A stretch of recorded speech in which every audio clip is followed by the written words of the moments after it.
sa Esugadol. So my topic is Advertising Board of the Philippines.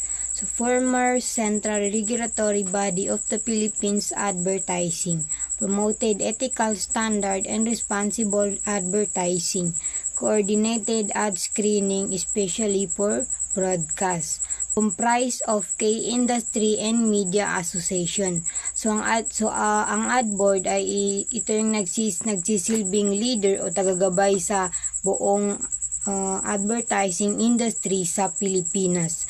So parang ito yung tulay na nag-uugnay sa iba't ibang ad agency at media companies para magkaisa sa isang layunin na maging responsable at ethical sa pag-aanunsyo.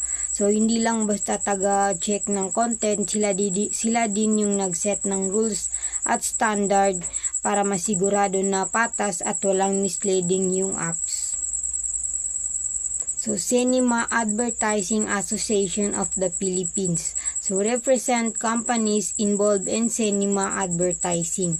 Promotes ethical standard and quality content in tests.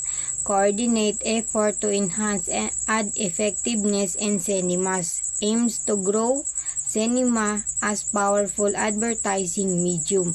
So ang ka-app ay ito yung ads na ipinapakita bago magsimula yung movie or pelikula. So minimake sure nila na kahit short lang yung ads, quality at appropriate pa rin.